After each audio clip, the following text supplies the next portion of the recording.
भी हम बात करेंगे टाटा टेक्नोलॉजीज के बारे में। इस प्रेजेंटेशन को हम कुछ पार्ट्स में डिवाइड करेंगे। पहले पार्ट में हम समझेंगे इसका ट्रेंड एनालिसिस करेंगे टाटा टेक्नोलॉजी का विद द हेल्प ऑफ डाउ थ्योरी। दूसरे पार्ट में हम समझेंगे कि टाटा टेक्नोलॉजी करती क्या है। तीसरे पार्ट में हम समझेंगे इसमें जो मास करेक्शन आया, मतलब नवंबर 2023 से जो इसमें एक बड़ा सा फॉल आया, अप्रॉक्स अपने ऑल टाइम हाई से 60-65% नीचे गया, उसका रीजन क्या था ना, अभी क्या चेंज हो रहा है, ठीक है, अभी फंडामेंटली क्या कंपनी में चेंज हो रहा है। और लास्ट पार्ट में हम समझेंगे again with the help of डाउ theory on the daily chart कि मैं इस स्टॉक को कैसे प्ले करने वाला हूं, ठीक है।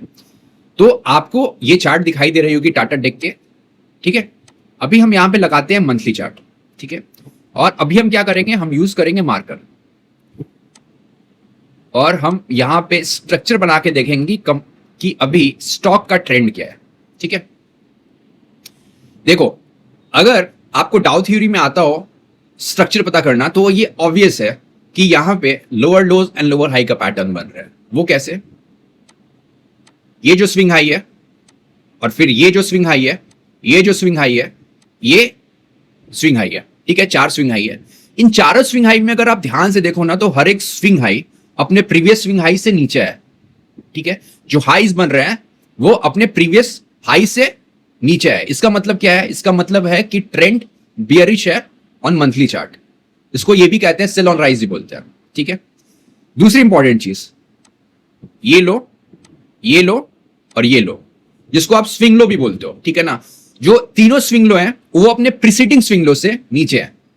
मतलब जो बेस है, बेस बनता है, प्राइस ऊपर जाता है, फिर बेस टूटता है, फिर प्राइस ऊपर जाता है, फिर बेस टूटता है, फिर प्राइस ऊपर जाता है।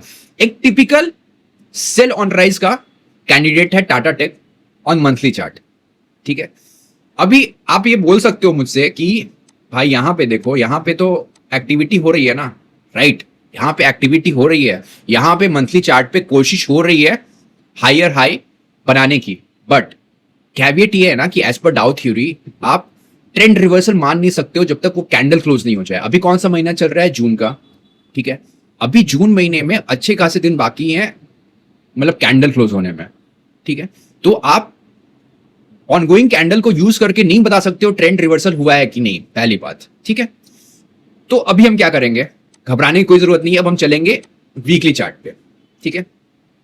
अभी वीकली चार्ट में आप देखो तो वीकली चार्ट में भी आपको दिखाई देगा कि जो ट्रेंड बन रहा था वो बन रहा था पहले हायर हाईस और हायर लोस का।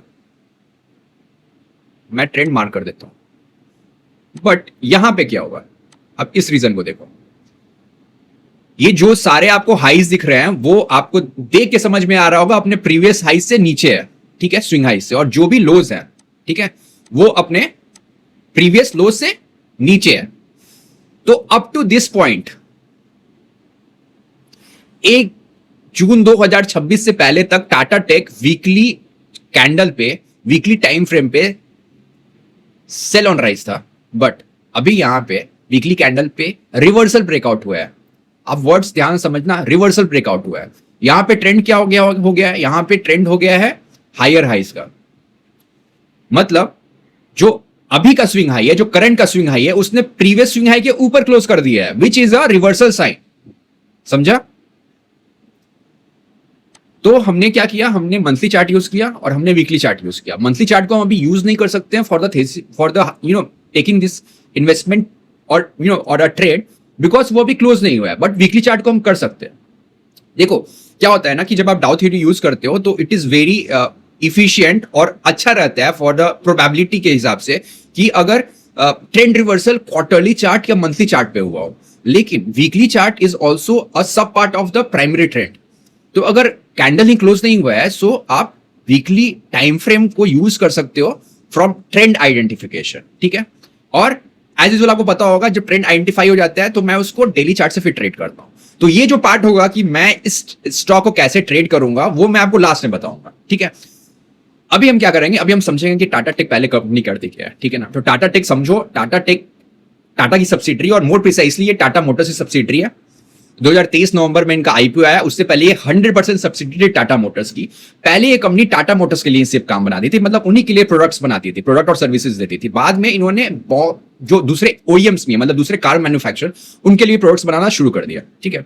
तो अभी समझेंगे कि जो ये टाटा टेक है कंपनी, इसका बिजनेस मोटा मोटा सॉरी, मोटा मोटा समझो, कंपनी दो काम करती है, एक है सर्विस का और दूसरा है टेक्नोलॉजी सोल्यूशन का, ठीक है ना। सर्विस इनका मेजर सेगमेंट है, मतलब अप्रॉक्स जितना इनका टोटल रेवेन्यू आता है कंसोलिडेटेड बेसिस पे, उसका 78% आता है सर्विस इंडस्ट्री से और बाकी 23% आता है टेक्नोलॉजी सोल्यूशन से, ठीक है। सर्विसेज में तीन सब सेक्शन है, पहला है ऑटोमोटिव्स, दूसरा है एरोस्पेस और तीसरा है इंडस्ट्रियल हेवी मशीनरी, ठीक है। अभी ऑटोमेटिव क्या है? ऑटोमेटिव का अर्थ है कि ये यहां पे सर्विस प्रोवाइड करते हैं। आप समझो, जो टाटा टेक है ना, वो दूसरे कार के जो मैन्युफैक्चरर, जिनको ओईएम्स भी कहते हैं, उनको ये डिजाइन बना के देती है। अभी डिजाइन मैकेनिकल नहीं होता है, ये डिजाइन उनके लिए बनाती है, उनके लिए सॉफ्टवेयर की हेल्प से उनके लिए आर्किटेक्ट तैयार करती है, specially for the EVs and STV. अभी ईवीज हो गया आपको इलेक्ट्रिकल व्हीकल्स और एसटीवी हो गया सॉफ्टवेयर डिफाइंड व्हीकल्स। अभी सॉफ्टवेयर डिफाइंड व्हीकल्स है ना, आप आजकल गाड़ियों में बैठते होंगे तो आपको दिखता होगा कि बहुत सारे, मतलब जो ड्राइविंग भी जो होता है उसका भी इंस्ट्रक्शन मिलते रहता है आपको, बहुत बार आपने मार्क किया होगा, ठीक है। दूसरा, बैटरी मैनेजमेंट के लिए इसका यूज किया जाता है, मैं इंडिया के स्पेसिफिक बात कर रहा हूं, ठीक है ना। और तो यूज बहुत होता है, एसडीवी का बहुत एडवांस यूज है, बट मोटा मोटा मैं समझाने के हिसाब से बात कर रहा हूं, ठीक है। तो आप समझो टाटा जो टेक है उसको ऑटोमेटिव सेगमेंट में, स्पेशली सर्विस सेगमेंट के ऑटोमेटिव सेगमेंट में, इनका ये ब्रेड एंड बटर इनका यही है। मैंने क्या बताया पहले कि जो सर्विस सेगमेंट है that is close to 78% of the total revenue, और सर्विस सेगमेंट के अंदर जो ऑटोमेटिव सेगमेंट है वो 80% है। रेवेन्यू जो सर्विस सेगमेंट का आता है वो ऑटोमेटिव इंडस्ट्री से आता है। तो ओवरऑल सपोज अगर 100 रुपए का टर्नओवर है टाटा टेक का, उसमें 78 रुपीज आ रहा है आपको सर्विस से, उस 78 का 80% आ रहा है आपको ऑटोमोटिव से, तो मोटा मोटा 59 to 60 रुपीज जो टाटा टेक का टोटल रेवेन्यू है ना, वो आता है आपको ऑटोमेटिव सेगमेंट से, ठीक है। यहां तक आपको समझ में आ रहा होगा कंपनी क्या करती है। तो ये मतलब उनके लिए डिजाइन बनाती है with the help of the softwares, ठीक है। दूसरा सेगमेंट है एरोस्पेस का। एरोस्पेस में क्या होता है? एरोस्पेस में आप समझो जो फ्लाइट्स होते हैं, जो एरोप्लेन्स होते हैं, ठीक है, उनके लिए ये क्या बनाती है? उनके लिए केबिन का डिजाइन करती है, ठीक है ना। फिर एयर जो फ्रेम्स होते हैं वो बनाती है, फिर एक प्रोपल्शन जो उनका इक्विपमेंट होता है उसका डिजाइन बनाती है। और बाय द वे जो इनका ये एरोस्पेस का सेगमेंट है वो सर्विस सेगमेंट में बहुत तेजी से ग्रो कर रहा है। एक रीजन ये भी है कि ये लो बेस पे है, ठीक है। जो तीसरा सेगमेंट है वो है इंडस्ट्रियल हेवी मशीनरी। अभी इसमें क्या होता है? इंडस्ट्रियल हेवी मशीनरी में आप ट्रैक्टर्स पकड़ लो या फिर आप जेसीबी, आपने देखा होगा अपने इंडिया में बहुत पॉपुलर है जेसीबी, ठीक है ना, उसका ये डिजाइनिंग करती है, ठीक है। होप आपको ये समझ आ रहा होगा, ठीक है ना। जो दूसरा पार्ट है वो है टेक्नोलॉजी सोल्यूशन का, जो इनके टोटल रेवेन्यू का कितना है? 23%, ठीक है। वहां पे ये क्या करती है? वहां पे इनका दो काम है। एक है पीएलएम का काम, पीएलएम होता है प्रोडक्ट लाइफ साइकिल मैनेजमेंट। अभी मैं आपको एनालॉजी देता हूं कि ये होता क्या है। देखो, जब हम घर बनाते हैं ना, मतलब हम लोग के पापा, मैंने तो घर नहीं बनाया, हम तो अपार्टमेंट में लेकर आते हैं। जब पापा घर ने घर बनाया तो आपने देखा होगा बचपन में कि क्या होता है कि एक तो आर्किटेक्ट होता है, वो डिजाइन बनाता है, उसका एक अलग मैप होता है, ठीक है। फिर एक स्ट्रक्चरल ऑडिट वाला आता है, स्ट्रक्चरल इंजीनियर जो कहते हैं, उसका एक अलग मैप होता है, ठीक है। फिर जो वायरिंग करता है उसका एक अलग मैप होता है, और जो बेचारा जो राजमिस्त्री होता है, ठीक है ना, जो प्लास्टर कराता है, वो भी अपना एक मैप बना के करते हैं। अभी बहुत बार क्या होता है ना, इससे कॉन्फ्लिक्ट होता है, मतलब हर एक का डिजाइन अलग है, हर एक का मैप अलग है, तो इसके कारण एग्जीक्यूशन में दिक्कत होता है। Same thing happens with the car industry also. आप समझना, कार में क्या क्या है? एक टीम है जो डिजाइन बना रही है, ठीक है ना। एक टीम है जो बैटरी की टीम है, मतलब जिसको बैटरी कहां पे रखना है, उसको कैसे प्लेस करना है, उस पर ध्यान रहता है। एक टीम रहती है प्रोक्योरमेंट की, एक टीम रहती है मैन्युफैक्चरिंग की। पहले क्या होता था ना, पहले का हर एक का जो डिजाइन होता था वो अलग रहता था। इसके कारण क्या होता है ना, एग्जीक्यूशन में बहुत दिक्कत आता है। तो टाटा टेक क्या करती है? With the help of the PLM क्या? Product life cycle management. ये कुछ टेक कंपनीज के सॉफ्टवेयर यूज करती है, जैसे सीमेंस का ले लो, ओरेकल का ले लो। उस सॉफ्टवेयर को यूज करके वो इन सारी कंपनीज को जो कार मैन्युफैक्चरिंग वाली हैं, उनके जो जितने भी सब सेक्शन है ना डिपार्टमेंट के, जैसे मैन्युफैक्चरिंग वाला हो गया, प्रोक्योरमेंट वाला हो गया, इलेक्ट्रिसिटी डिजाइनिंग वाला हो गया, बैटरी वाला, उनको एक प्लेटफॉर्म पे देती है कि भाई साहब आप कॉन्फ्लिक्ट मत रहो। जो भी मतलब अगर सपोज अगर वो आर्किटेक्ट है, एक कार का आर्किटेक्ट है समझो, तो अगर कोई चेंजेस हो रहे हैं ना, तो सारे के सारे डिपार्टमेंट्स को एक साथ पता चलेगा। इसके कारण क्या होता है? इसके कारण आपका टैट कम हो जाएगा, आपका कॉस्ट बचेगा। होप ये आपको समझ में आ रहा होगा, ठीक है। और दूसरी चीज है जो इनका टेक्नोलॉजी सोल्यूशन में जो पार्ट है वो है आपका एजुकेशन। मतलब इंडिया से बहुत सारे जो पॉलिटेक्निक कॉलेजेस हैं वहां पे ये जाते हैं, बच्चों को एआई पढ़ाते हैं और दूसरे सॉफ्टवेयर के बारे में पढ़ाते हैं कि जो जो मतलब क्या होता है ना, ये जो वर्कफोर्स होगा ना उसको मतलब इफिशिएंट नॉलेज मिले। मतलब बहुत बार जो कॉलेजेस में पढ़ाया जाता है ना वो उतना यूजफुल नहीं रहता है यूथ के लिए। तो अभी इन्होंने क्या किया ना, on the initiative of government of India they are providing this services to different polytechnic colleges. ठीक है, तो ये इनका दो बिजनेस हो गया। होप आपको ये लाइन सब कुछ समझ रहा होगा। अगर नहीं समझ रहा हो तो फिर से जाके देखना मैंने क्या बताया। ठीक है, अभी हम आते हैं इसके प्रेजेंटेशन पे। प्रेजेंटेशन से पहले ना मैं आपको यहाँ पे इस चार्ट पे ही दिखा देता हूं कि देखो यहाँ पे ना एक बड़ा करेक्शन आया था, आपको दिख रहा है ये, राइट? करीब अप्रोक्स 60-65% का करेक्शन आया ऊपर से। ये करेक्शन आने का सबसे बड़ा रीजन ये था कि एक तो भाई ट्रम्प भाई साहब जो है उसके कारण जो ओईएम्स थे, कार ओईएम्स, जिनको आप कार मैन्युफैक्चरर भी समझो, मतलब उनके लिए इनका जो भी जो एंकर क्लाइंट था ना, उनको दे आर वेरी डाउटफुल हो गया कि अभी होने क्या वाला है। तो बहुत सारी कंपनीज जो अपने ऑनगोइंग प्रोजेक्ट्स थे और जो आने वाले प्रोजेक्ट्स है उसको होल्ड पे रख दिया, क्योंकि टैरिफ के बारे में कोई क्लैरिटी नहीं थी। ठीक है, अभी चूंकि कार सेगमेंट में स्लो डाउन आया, ईवी में स्लो डाउन आया, और मैंने क्या बताया कि जो कार सेगमेंट है, जो ऑटोमेटिव सेगमेंट है, वो इनके टोटल रेवेन्यू का 60% है। ड्यू टू दैट फाइनेंशियल 25 में पूरा और फाइनेंशियल 26 में पूरा H1 आपको ये मतलब इनका ग्रोथ ही नहीं हुआ। और बहुत सारा quarterly result if you check, so there are instances of de growth in revenue as well as profit.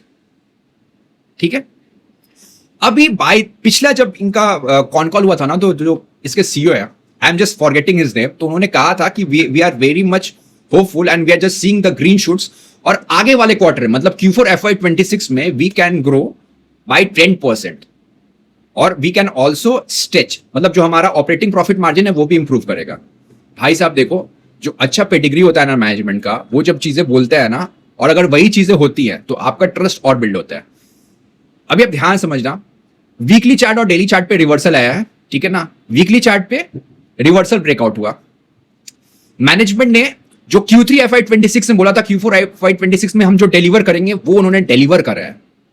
और अगर आप जाके देखो तो जो Q4 FY26 का स्पेशली जो टॉप लाइन है, जो ऑपरेटिंग प्रॉफिट मार्जिन है और जो पैट का नंबर है, that is highest across the past 12 quarter, जो दिखा रहा है कि company is again getting ready for a new bull phase. मतलब बुल फेज दोनों चीज के लिए, प्राइस भी ऊपर जाएगा और बिजनेस का मोमेंटम भी ऊपर जाने वाला है। ठीक है ना, अभी हम फटाफट यहां पे आते हैं, इनका देख लेते हैं। ये है इनका फाइनेंशियल स्नैपशॉट, इनकम स्टेटमेंट है। आपको यहां पे सब दिख रहा होगा, Q4 FY26 भी दिख रहा होगा, Q3 FY26 मतलब Q and Q भी दिख रहा होगा, Y on Y भी दिख रहा होगा। आपको बहुत स्ट्रेंज लग रहा होगा कि भाई तुम तो बोल रहे हो अच्छा है, बट Q on Q मतलब सॉरी Y on Y तो मेरे को डिग्रोथ दिख रहा है, स्पेशली जो इबिट है या फिर जो पैट का है उसमें तो डिग्रोथ दिख रहा है। नहीं, वही मैंने बताया कि जब आपको किसी बिजनेस को इवैल्यूएट करना है ना, so you have to evaluate incrementally, plus आपको जो मैनेजमेंट कह रहा है उसको उसमें मिक्स करना है और प्राइस एक्शन मिलाना है। तो दो Y on Y पे अगर आप देखोगे ना तो आपको दिख रहा होगा डिग्रो, नहीं वैसे नहीं देखना है, आप Q on Q पे कंपैरिजन करो। Q on Q you will see a very good acceleration in the top line, in the operating profit margin as well as in operating profit, सारे चीजों में आपको दिख रहा होगा बेनिफिट किए। आप इस मैं मतलब दोहराना नहीं चाहता हूं, everything is there on the this chart. So मैं बस बता देता हूं कि रेवेन्यू फ्रॉम ऑपरेशन में 15% का, एक minute just I use the marker, मैं एक बार बता ही देता हूं, ये तो बोलोगे आपकी बताया नहीं। देखो यहां 15% का ग्रोथ है। ठीक है, आप इबिटा देखो Q on Q 30% से बढ़ रहा है। ठीक है, so that I am telling you कि जब हमें चीजों को इवैल्यूएट करना है ना तो हमें सिक्वेंशियली देखना पड़ेगा। होप ये सारी चीजें आपको समझ में आ रही होंगी। ये सारी तो बात हो गई फाइनेंशियल की। अभी बहुत इंपॉर्टेंट चीज है कि मैनेजमेंट क्या बोल रहा है, बिकॉज क्या होता है ना, share market discount the all the present thing, उनको ये सब पता है, ये सारा चार्ट पता है। देखो जो कॉन कॉल हुआ ना, कॉन कॉल में जो मैनेजमेंट था इट साउंड वेरी बुलिश और उन्होंने कुछ पॉइंट्स बताया। ठीक है, तो उन्होंने पहले ये बताया कि जो सबसे पहले है ना, उन्होंने एक चीज बताई एमडी साहब ने जो आपको समझना पड़ेगा। उन्होंने बताया कि ही जस्ट वेंट टू चाइना, और उन्होंने चाइना के बारे में बताया कि चाइना में जो ईवी सेगमेंट है ना, और स्पेशली जो नॉन ईवी सेगमेंट में है, उसका स्केल बहुत फास्ट है और वो टेक्नोलॉजी का भी यूज भी बहुत अच्छा कर रहे हैं। तो उसके कारण क्या हुआ है ना कि जो यूरोपियन और नॉर्थ अमेरिका के जो ओईएम्स है ना, मतलब कार मैन्युफैक्चरर हैं, दे आर, उनको ऐसा लग रहा है कि हम इस दौर में पीछे रह जाएंगे। And that is the reason उन्होंने बताया कि द टाटा टेक को Q4 FY26 में 4 लार्ज ओईएम्स है, ठीक है ना, ऑर्डर्स मिले हैं, जिसमें एक ओईएम जो एक, मतलब जहां मैं ओईएम बोलता हूं वहां समझना कार मैन्युफैक्चरर है, जापान का बहुत बड़ा कार मैन्युफैक्चरर है। For I just don't know कि उनका कुछ क्लॉज होता होगा, they never disclose the name of the company, उन्होंने कभी ओईएम्स का नाम डिस्क्लोज नहीं किया। और उन्होंने कहा कि अप्रैल में भी, मतलब अप्रैल 26 में भी उन्होंने फर्दर 2 ओईएम से कॉन्ट्रैक्ट हासिल कर रहे हैं और अगेन 3 से 4 से इनकी बात चल रही है। सो दे आर वेरी होपफुल कि जो आने वाला जो फाइनेंशियल ईयर 27 होगा उसमें they will improve the operating margin to 18%, ठीक है। और जो वॉल्यूम ग्रोथ होगा, मतलब जो रेवेन्यू का ग्रोथ होगा, that is 10% in constant currency. इनका 30% टू 40% बिजनेस होता है बाहर से, ठीक है, ओवरसीज से होता है। तो सपोज अगर कंपनी बोल रही है कि 10% हम ग्रो करेंगे कांस्टेंट करेंसी में और रुपी का डिप्रिसिएशन होता है, तो आप समझ लो कंपनी को एक टेलविंड भी मिल सकता है, ठीक है। Further what they are telling कि जो टैरिफ के कारण जो बहुत सारे लोगों में स्केप्टिक था ना, जो कार मैन्युफैक्चरर स्केप्टिक थे, they are again getting things on the track. मतलब क्या है कि कंपनी को लग रहा है कि हम अगले 1-2 साल तक अच्छा करेंगे एटलीस्ट। और इसका दूसरा सबसे बड़ा रीजन है ना कि एनालिस्ट ने पूछा कि जो नॉर्मली जो आप मिलता है, मतलब जो नॉर्मली जो प्रोजेक्ट मिलता है उसका टाइम रहता है फ्रॉम 18 टू 36 मंथ, मतलब 1.5 से 3 साल का रहता है। तो सपोज पिछले क्वार्टर में कितना आया, पिछले क्वार्टर में इनको 4 मिले, Q1 में, मतलब Q1 FY27 में इनको 2 मिल चुका है कार मैन्युफैक्चरर से, और अभी 3-4 से बात चल रही है and they are very very hopeful कि बहुत अच्छा हमारा होने वाला है। Plus the Tata technology has a dream, उनको क्या है, उनको बनना है $1 बिलियन की कंपनी। और उन्होंने जैसा बताया कि अगर इस स्पेस से हम ग्रो करते रहे, कंपनी कह रही है कि हमारा जो बुरा समय था वो खत्म हो गया और इस स्पेस से हम ग्रो करते रहे, तो इन द नेक्स्ट 2 और 3 years we may able to achieve that number also. वो नंबर क्या है, रेवेन्यू में $1 बिलियन का फिगर टच कर लेना। अगर वो फिगर टच हो जाते हैं, रेवेन्यू में ग्रोथ जैसा कंपनी बता रही है वैसा आते रहता है, ऑपरेटिंग मार्जिन में इंप्रूवमेंट होता है, 18% हो जाता है 16% से, उन्होंने बोला ऑपरेटिंग लेवरेज भी ऑब्वियसली आएगा, तो भाई साहब मेरे को लगता है यहां से कंपनी अच्छा खासा मतलब एप्रिसिएशन दे सकती है, both in the terms of the business growth as well as in terms of for the shareholders, ठीक है। ये था इसका सारा का सारा बिजनेस एनालिसिस। अभी मैंने क्या कहा था, मैंने कहा था कि अगेन हम लास्ट में जाएंगे डेली चार्ट पे और हम समझेंगे कि मैं इस शेयर को कैसे ट्रेड कर सकता हूं, ठीक है। जस्ट होल्ड ऑन, अभी हम चलते हैं यहां पे डेली चार्ट पे। अभी आप समझो यार, ठीक है ना, मैंने यहां पे लाइन ड्रॉ करी है, ठीक है। ये लाइन समझ लो मेरी लक्ष्मण रेखा है। इस लाइन के नीचे अगर प्राइस चला जाता है टाटा टेक का, तो कुछ भी हो जाए मेरा ये ट्रेड खराब हो जाएगा, मैं स्ट्रेट से बाहर आ जाऊंगा। पहला डिस्क्लेमर है कि ये सिर्फ मैं अपने बारे में बता रहा हूं, ये कोई बाय और सेलिंग एडवाइस नहीं है, ठीक है। आपको बस माइंडसेट समझना है कि मैं कैसे इसको ट्रेड करना चाहता हूं। दूसरी मेरी जो मुझे लगता है कि यहां से अभी टाटा टेक में करेक्शन आना चाहिए, ठीक है, जिसको हम इंपल्सिव वेव भी कहते हैं, बहुत इलियट वाले कहते हैं कि इंपल्सिव वेव, ठीक है। तो अभी आप समझना यहां से क्या होगा, जो मुझे लग रहा है, ठीक है, क्योंकि यहां पे एक मंथली बैरियर भी है और वहां पे देखो क्या है ना, इस शेयर को ना रिटेल ने बहुत खरीदा है, ठीक है ना। हर एक जब भी ये एक बेस बना के, मतलब सेल ऑन राइज भी होता था ना, और जहां पे बेस बनता था ना, तो बहुत सारे लोगों को होप रहता है, उसमें उन्होंने खरीदा है, तो यहाँ सप्लाई बहुत ज्यादा है। तो मुझे जहां तक लगता है, चूंकि ये मंथली रेसिस्टेंस के पास है, तो यहां से एक रिट्रेसमेंट आएगा और रिट्रेसमेंट के बाद प्राइस फॉल कर सकता है, ठीक है ना, इस तरीके से, और फिर ये साइडवेज जाएगा और फिर वहां से ये हायर हाई और हायर लो बना के ऊपर जा सकते हैं। तो अगर ये चीज ऐसा होता है लाइक, तो मैं क्या करूंगा, मैं जहां पे हायर हाई और हायर लो बनना शुरू होगा, ठीक है ना, मैं वहां पे एंट्री करूंगा। मैं अपने पोर्टफोलियो का 2.5%, ठीक है ना, अगर सपोज मुझे 5% लगाना है तो मैं पहले 2.5% लगाऊंगा अपने टोटल पोर्टफोलियो का, और मेरे लिए स्टॉप ये रहेगा।